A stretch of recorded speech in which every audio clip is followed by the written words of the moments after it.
korban mutilasi di Cikupa, Tangerang, Banten meminta pelaku menyerahkan diri. Pembunuhan Nur Atika, wanita hamil yang tewas dimutilasi karena persoalan asmara dan juga uang, Kusmayadi alias Agus mengakui terlibat pertengkaran dengan korban sebelum akhirnya membunuh korban. Satu jenazah wanita ini, gitu. Kepalanya belum ditemukan, Bang. Oke. Oh gitu ya? Iya, ya udah saya masuk aja. Kira-kira jam 9:30 lah. Sempet dipegang, ibu kenapa gitu. Pas ngeliat saya agak ketakutan gitu. Kenapa bu gitu. Saya nggak, kenapa takut ngeliat saya gitu. Dia bilang, saya bukan takut sama bapak. Takut sama yang ngobrol sama bapak. Kenapa mau ngobrol mukanya hancur.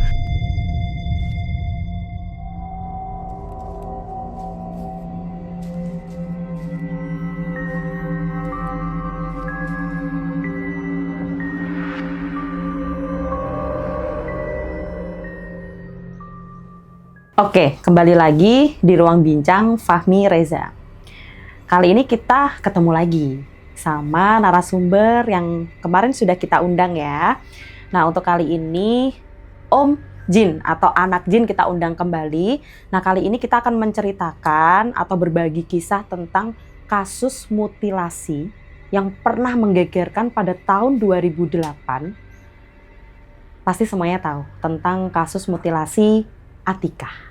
Nah, untuk selengkapnya kita langsung dengan Om Jin yang waktu itu juga membantu untuk proses identifikasinya.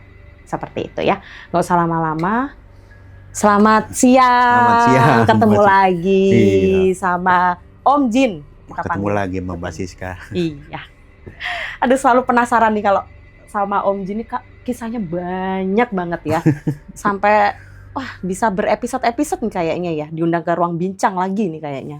Jadi bolak-balik Jakarta, Jogja. Iya, gitu. seneng ya tapi ya ke Jogja ya Pak, akhirnya lagi, Iya, lagi dan lagi. deket sama anak kan. Deket sama anak ya.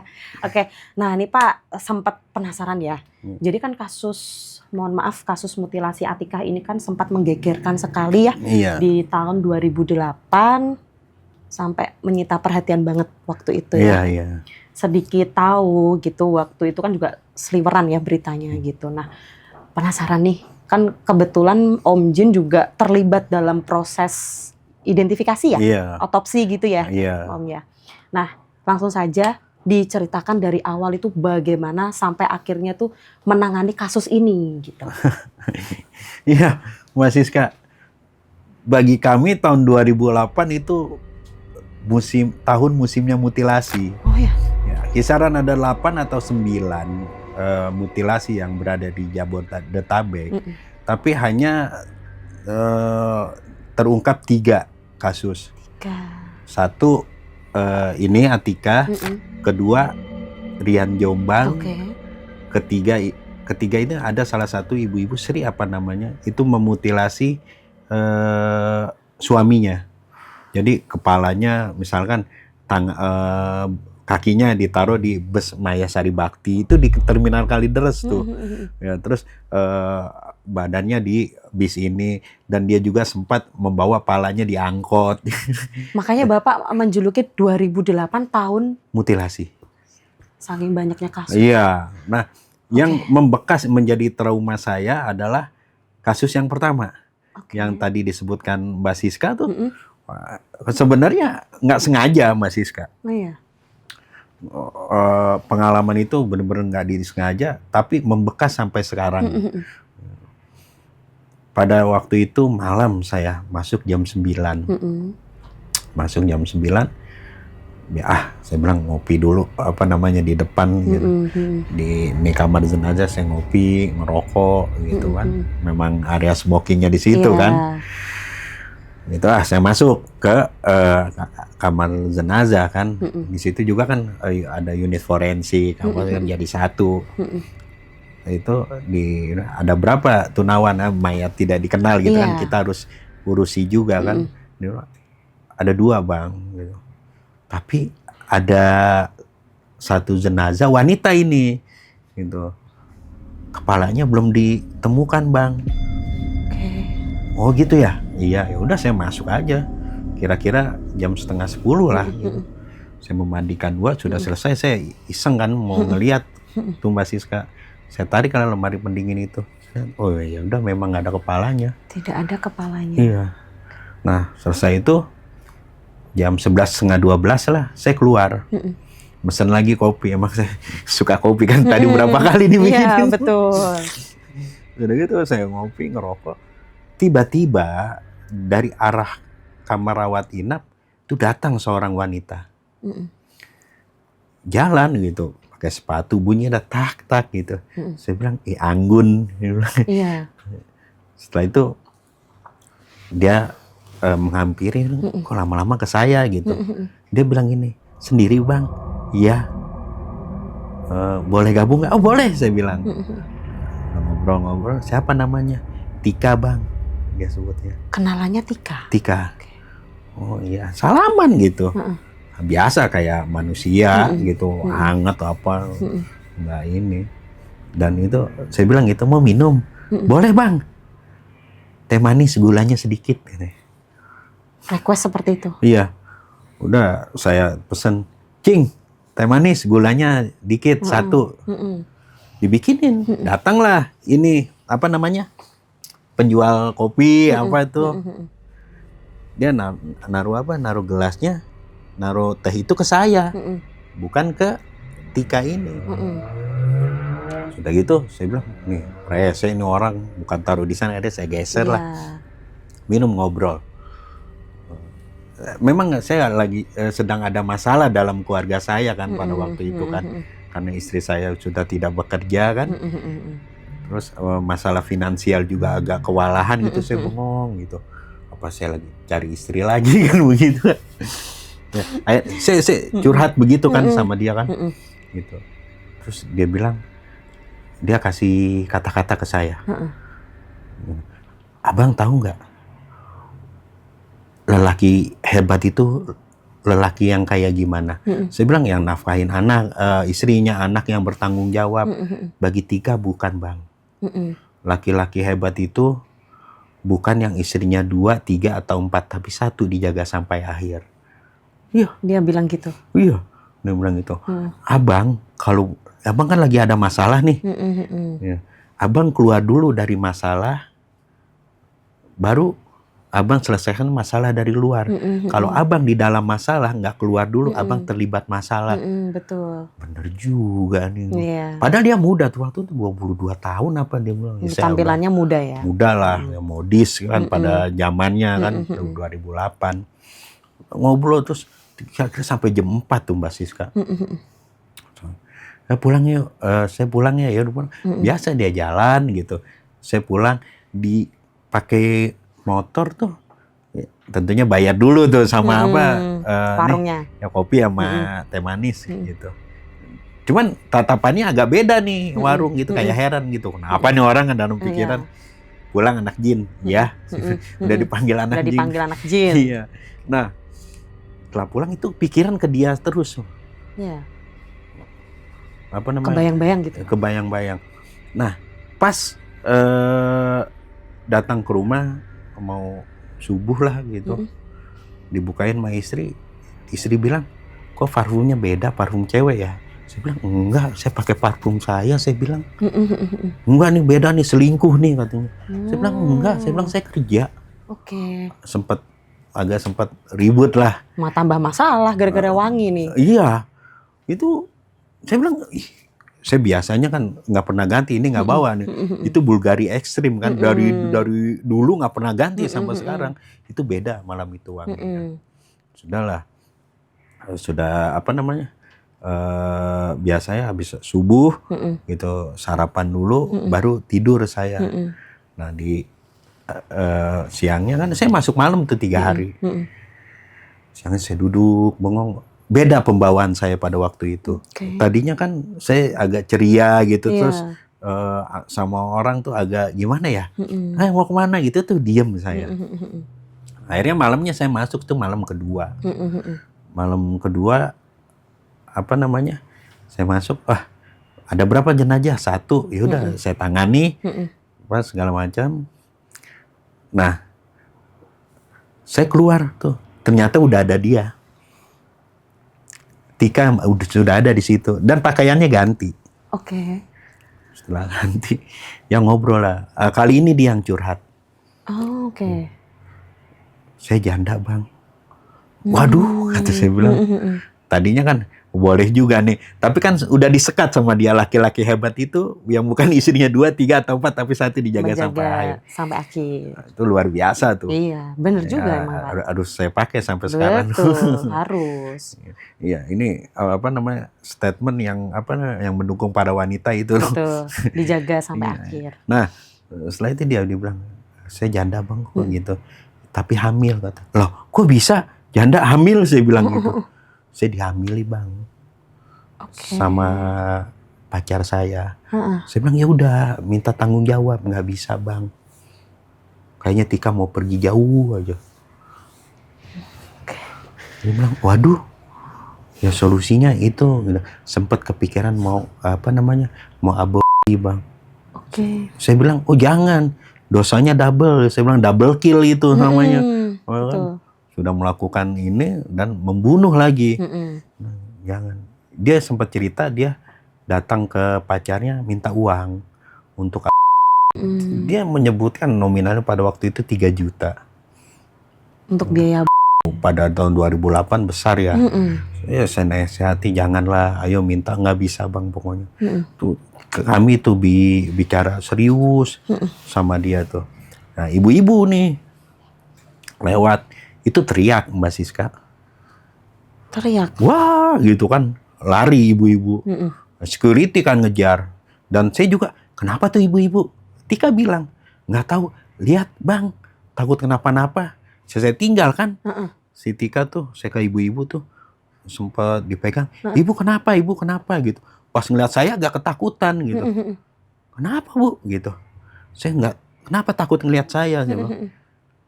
Dia bilang, saya bukan takut sama bapak. Takut sama yang ngobrol sama bapak. Kenapa? Mau ngobrol mukanya hancur. Saya bilang, karena gini, sebagian ini saya, jiwa saya sudah masuk ke dimensinya dia. Saya nggak percaya tuh gitu. Ngaco nih ibu-ibu nih. Mungkin halusinasi lewat kamar jenazah kan gitu kan. Betul. Ngaco, urusin saya bilang. Ada saya balik lagi ke situ. Balik ke Tika tadi. Iya. Udah lama ngobrol, saya lama pasti gitu kan. Lewat security. Inilah blunder saya dipanggil anak jin gitu kan. Dia bilang dasar anak jin, tawa sendiri, ngomong sendiri. Apaan sih saya bilang gitu kan. Udah, saya nggak berpikir macam-macam dan saya juga nggak bertanya bahwa Tika tuh ngapain di sini. Asumsi saya bahwa dia itu menunggu kerabatnya ketika yang sedang dirawat. Iya, karena kan di rumah sakit kan. Iya. Betul. Udah ngobrol, pulang kita, pamit. Biasa, salaman, adik kedua cium tangan tuh. Ya kan? Dia selalu pesan es teh manis, gulanya sedikit. Dan naruhnya juga sama seperti hari yang pertama. Nah, setelah itu, pulanglah saya. Tetap pikiran ke dia terus. Kebayang-bayang gitu ya. Apalagi ketika dia cerita begitu, kayaknya kasihan gimana gitu. Saya bilang tragis juga ya gitu. Dia punya anak 1. Oh, oke. Nah, sampai rumah tercium lagi aroma itu. Dia masih ganti minyak wangi apa peluk-peluk cewek ganti. Enggak, saya bilang. Itu istri masih makinan ribut. Udah saya tinggal kayak saya tinggal tidur lah, tapi anak tuh yang kecil tuh, dia bilang, ya, tadi adek ngelihat cewek duduk di sofa di rumah gitu. Anak bapak ya? Iya, ya namanya masih kecil kan. Iya. Dia bilang, macem-macem aja saya bilang, Terus? nggak ada apa-apa. Saya kan sama keluarga tanamkan jangan takut sama yang begituan kan.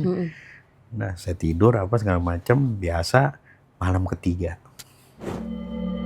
Malam ketiga selesai saya tugas, saya jam 9 saya tugas, saya mandikan tuh. Terus saya mandikan, pas saya keluar, nggak ada. Kira-kira jam 12 lebih lah, lebih dikit tuh nggak ada. Nggak ada, saya cari gitu. Terus sengaja saya cari. Tuh ke ruang rawat inap, terus ketemu tuh sama apa namanya, sama security yang tuh lagi, dia dinas di dalam, dia bilang, anak Jin, nggak ngomong sendiri ketawa sendiri, apaan lu macem-macem lu ngomong lu, dalam hati pikiran bego orang gua ngomong sama cewek cantik gitu kan. Saya cari nggak ada tuh, dan di situ agak ketemu aneh juga saya. Jadi kan sepi tuh kan, ada suara langkah nggak, suster tuh. Suster gitu. Saya bilang, tapi nggak kenal saya nih susternya. Biasa papasan gitu. Sus, saya bilang gitu. Katanya, sombong amat dalam hati. Ya, jarak beberapa langkah, 5 langkah itu langkahnya diam terhenti. Udah diam aja gitu. Kok langkahnya nggak ada? Saya lihat hilang. Suster yang papasan tadi. Saya bilang, kalau misalkan dia lurus, gitu kan, terdengar kan suara langkahnya. Kalau dia masuk ke ruangan, terdengar pintu terbuka. Ini enggak.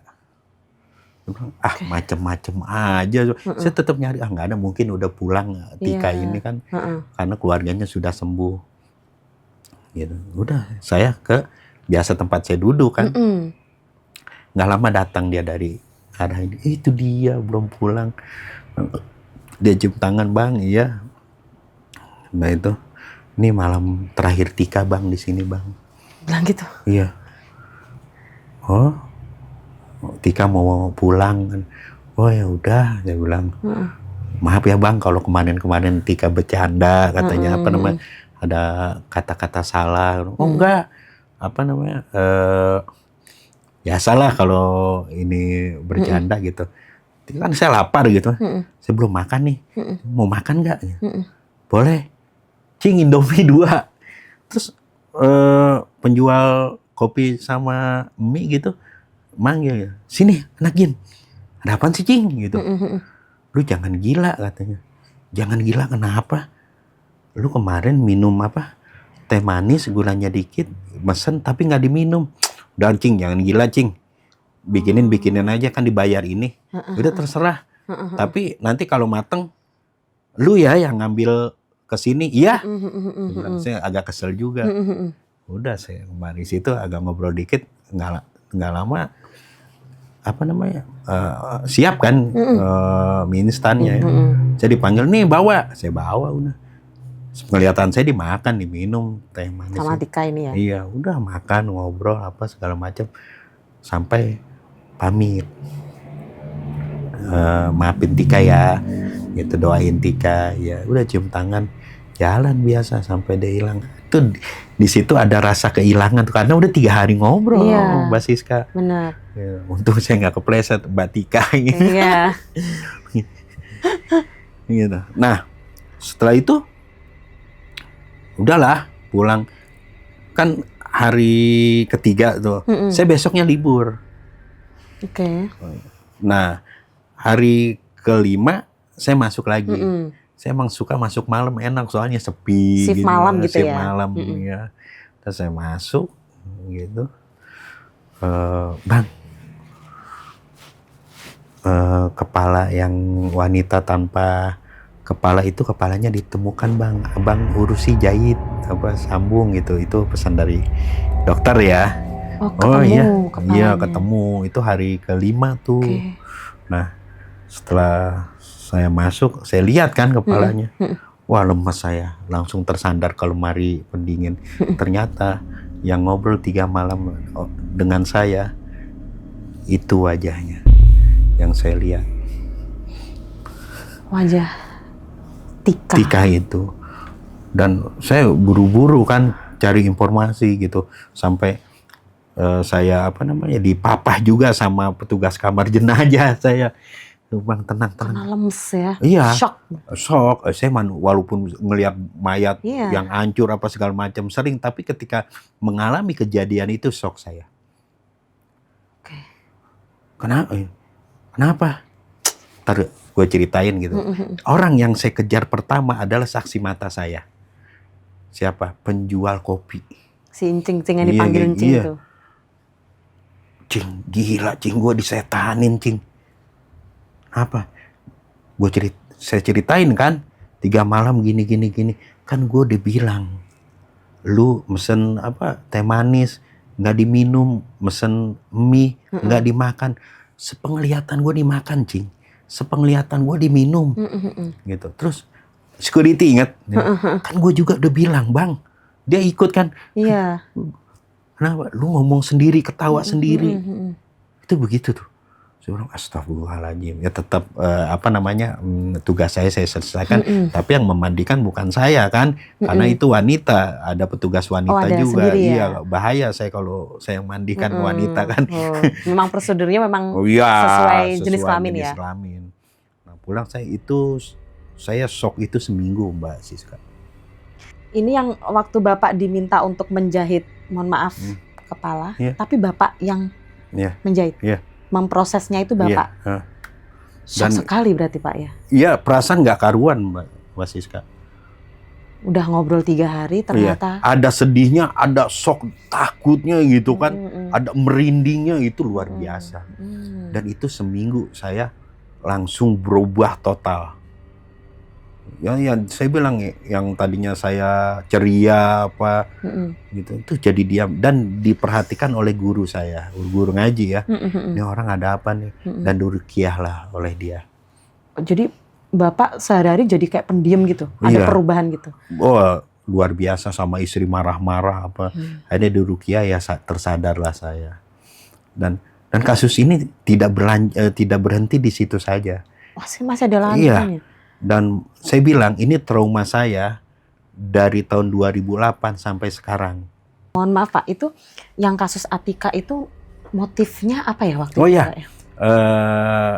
jadi Atika ini seorang janda ya. Jadi saya baru baca beritanya ketika saya sesudah trauma itu tuh. Ketika saya sudah di ruqyah baru saya cari tahu beritanya. Ternyata dia janda, terus dia belanja. Menulis nomor teleponnya di struk belanja dan dibuang dan dipungutlah oleh seorang lelaki namanya Zaki itu dan dihubungilah gitu, telepon nyambung lah gitu. Zaki ini mengaku mahasiswa dan pekerjaan sebenarnya ada tukang nasi goreng. Gitu. Setelah itu berhubungan pacaran gitu sampai Atika nih hamil dan minta pertanggungjawaban. Nah diajak minta pertanggungjawaban sampai ke rumahnya juga tuh. Atika ke rumah si Zaki ini sempat ngelabrak lah gitu ribut segala macam. Nah setelah itu diajak ketemuan lah Atika sama si Zaki di salah satu hotel di Jakarta Utara. Nah disitulah dihabisi.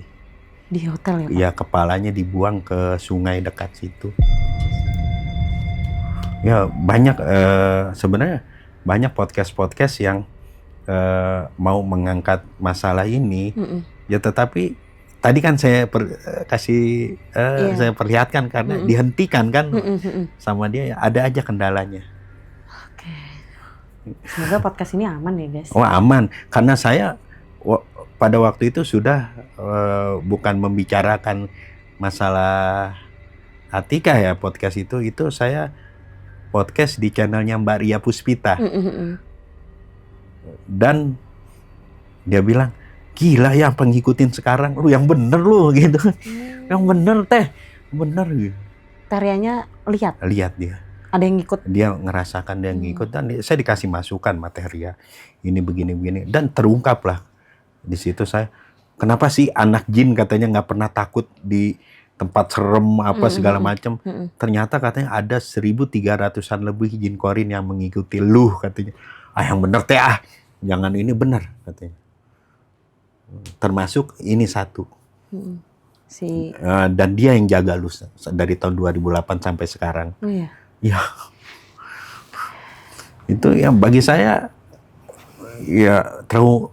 sekarang nggak trauma ya, tapi membekas sampai sekarang. Membekas ya. Masalah Atika. Apalagi pas proses sebelum ditemukan, mohon maaf, kepalanya kan Bapak ngobrol ya. 3 malam. Di istilah kayak memberi isyarat gitu. Iya. Mengucapin makasih mungkin ya Pak. Nggak tahu. Karena kan Bapak yang akhirnya membantu menyatukan supaya disempurnakan. Ya kalau misalnya dia jalan dari arah kejauhan, jalannya napak. nggak ngambang. Kalau ngambang saya curiga, Mbak Siska. Curiga pasti. Dia salaman sama saya, cium tangan, selayaknya manusia hangat, nggak dingin, nggak lembek. Kalau misalkan dingin, lembek, curiga saya. Dan ramah juga ya, Iya. Pak ya. Bajunya 3 hari ganti. Ganti. Ya mungkin belanja dulu ke mall ya. Ya. Aduh ya Allah. Itulah. Saya. Selepas itu baru muncul kasus-kasus mutilasi selanjutnya kan. Di tahun yang sama. Dan yang sama, termasuk yang waktu itu tidak kalah gegernya dengan kasus Atika, yaitu Rian Jombang. Di tahun yang sama tapi duluan Atika ya Pak? Kalau nggak salah duluan Atika. Iya. Itu. Geger juga itu yang Rian Jombang itu. Wah, luar biasa gegernya itu. Ya sempat terlibat kan saya di situ. Nah Pak, ya tahun 2008 tuh saya masih SMA gitu ya. SMA. Jadi mungkin belum, kan sosial media nggak seperti sekarang kan Oh iya, dulu iya, ya. iya. Sempat melihat di berita TV waktu itu memang geger sekali untuk yang kasus Atika gitu kan. Itu berarti di rumah sakit Bapak bekerja ya berarti ya? Iya. Oke. Dan itu yang mengotopsi dari pihak rumah sakit? Jadi otopsi itu bukan visum aja kan? Visum, oh ya. ya. Cuman menyambungkan. Karena kan udah tahu mekanisme kematiannya karena digorok itu, karena Iya. dimutilasi itu, dipotong dia. Iya. Saya penasarannya tuh berarti kepala oleh tersangka ini dibuang di sungai. sungai. Dan ditemukan. Dan ketika ditemukan itu wajahnya masih bisa dikenali. Waktu ditemukan Bapak menjahit itu masih bisa dikenali, Iya. makanya Bapak shock tadi ya. Iya. Dan gini, apa namanya? Ada yang saya tidak buka di channel-channel lain ya. Itu baru di sini nih saya buka. Ketika saya konfirmasi setelah itu dengan aparat apa segala, kan saya kan terlibat juga. Iya. Ya. Dan saya salah satu orang yang membuat sketsa wajah pelaku. Oh, Berkat gitu. bayangan dari mimpi saya bertemu dengan Atika. Bisa Dan, ya? ya, dan dikembangkan dan dilacak juga dari nomor ponsel Atika sendiri. Ya. Karena ponselnya ini hilang kan, dibawa oleh pelaku. Dan itu aparat itu kan punya hak untuk membuka seluruh SMS dulu, Iya. SMS ya, belum Betul. ini percakapan apa. Ternyata yang sering dihubungi adalah dia. Dan ketika tertangkap disatukan oleh sketsa saya itu mirip. Mirip. Ya. Luar biasa. Bapak di mimpi mendapatkan bayangan tersangka, Dia tersangka terus sketsa sama Sketsa. pihak kepolisian, dan ternyata hasilnya sama. cocok. Nah Pak, itu yang kepala ditemukan itu selang berapa hari dari kejadian Pak, menurut informasi dari pihak kepolisian? 5 hari. 5 hari? Iya. Padahal di air ya Pak? Mohon maaf Dibungkus pakai kantong plastik. Jadi waktu ditemukan di dalam kantong plastik? Iya, Astaga. itu luar biasa tuh. Kalau tersangkanya setelah kejadian berapa lama itu ditemukan Pak? Bukan ditemukan ya, ketangkep ya?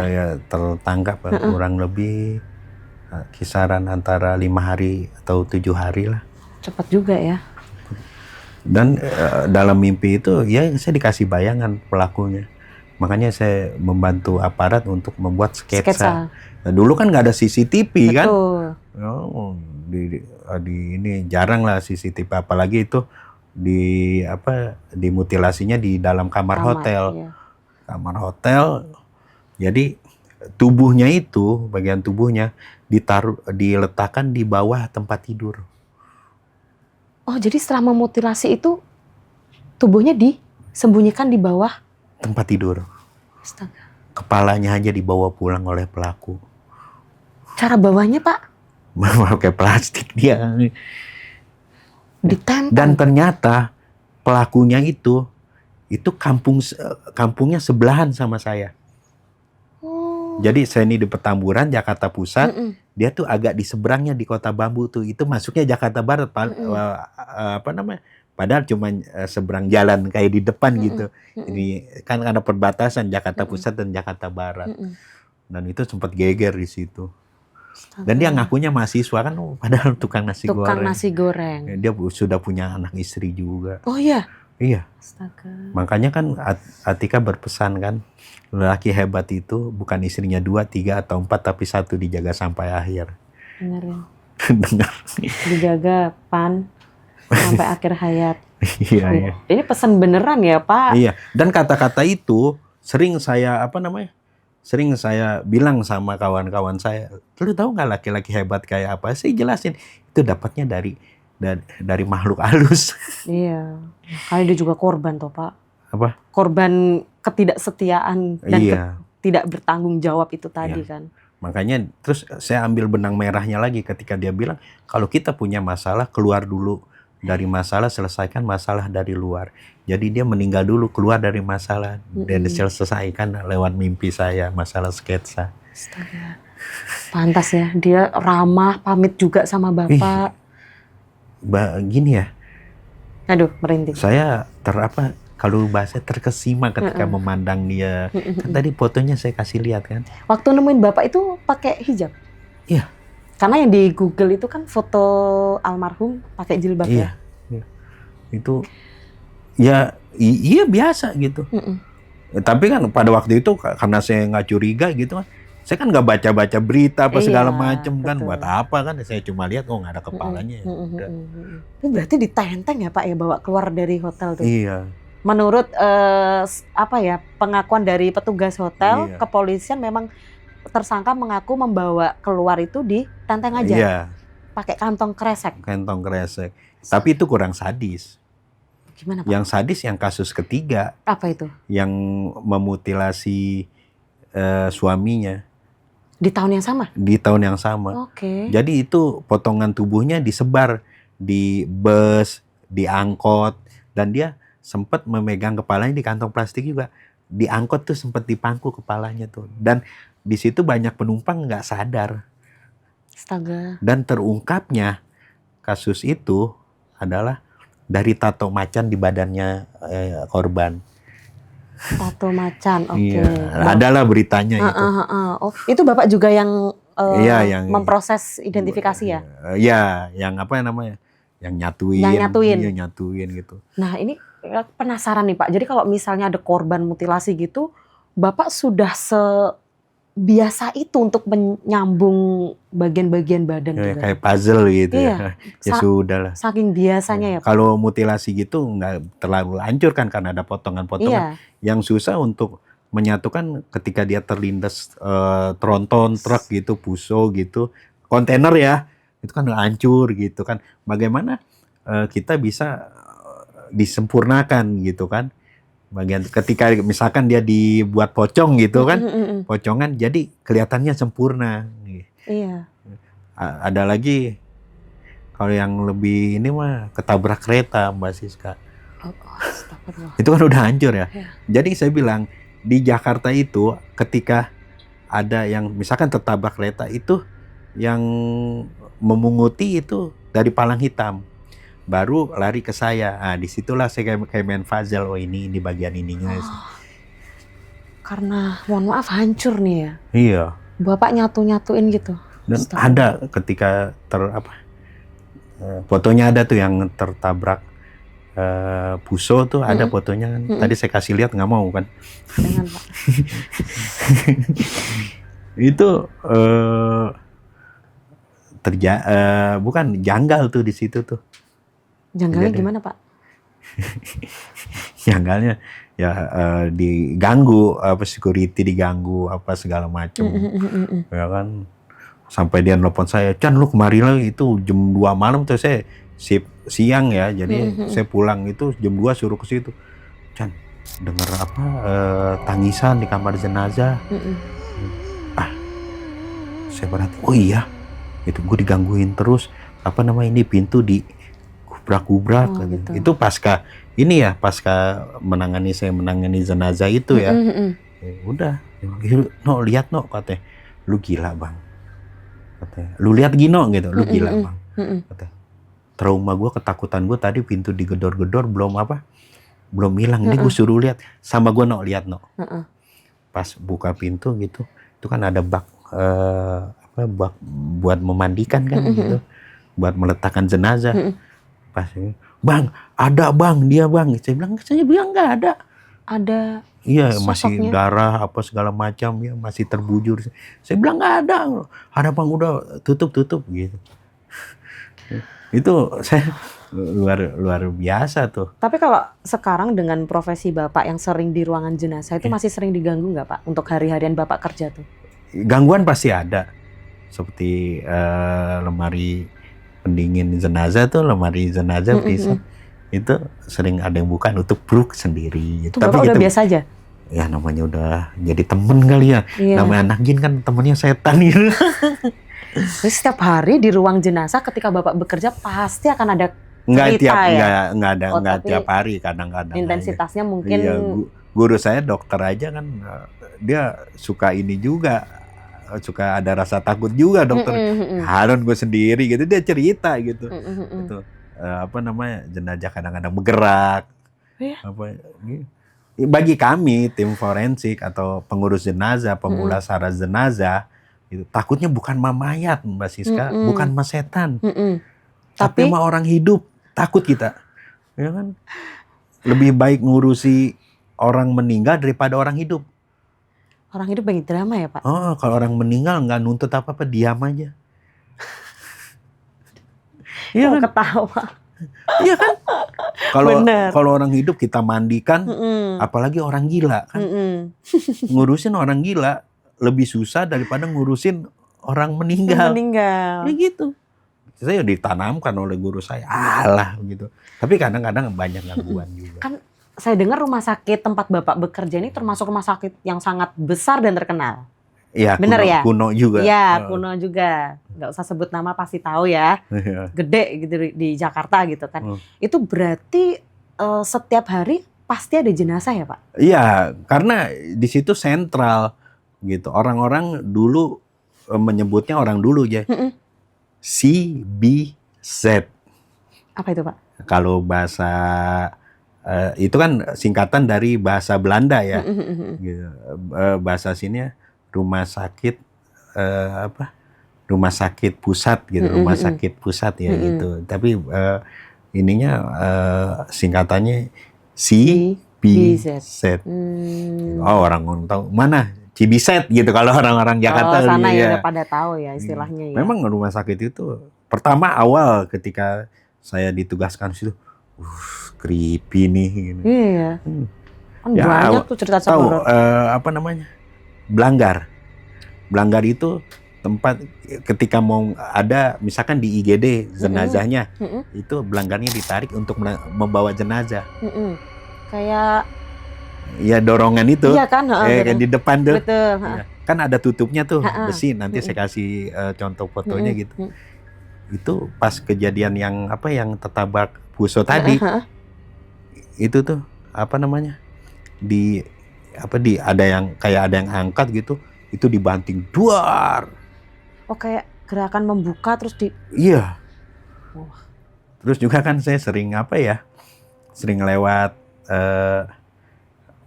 logistik suster gitu kan.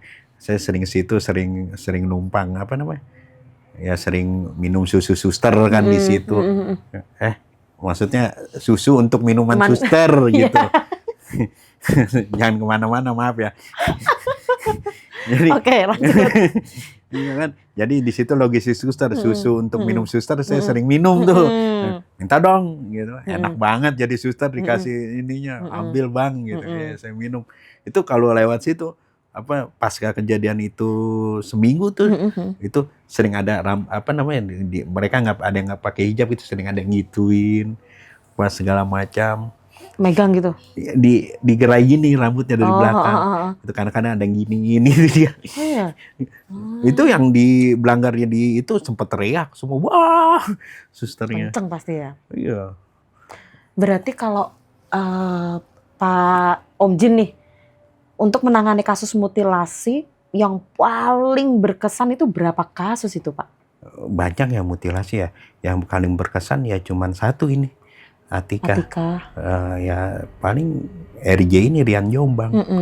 Itu berkesan, bukan berkesan sih, tapi membekas ya Pak. Iya, viral lah pada waktu itu. Punya memori tersendiri gitu di Bapak ya.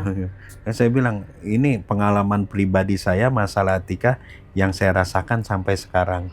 Jadi sempat tertidur itu memori itu tahun 2008, terus tertutup kan, dan terasa lagi ketika saya podcast di Lentera Malam. Baru muncul lagi di situ. Untuk pertama kalinya Bapak menceritakan ini di situ ya? Iya. Wah, akhirnya kejadian itu berentet lah, berurut gitu. Muncul lagi sampai saya ketemu Mbak Teh Ria Puspita. Satu pelajaran yang kita petik tadi dari informasi dari almarhum Atika yang menginformasikan kepada Bapak bahwa jadi pria yang sejati adalah bukan istrinya 2, 3, atau 4, tapi 1 dijaga sampai akhir.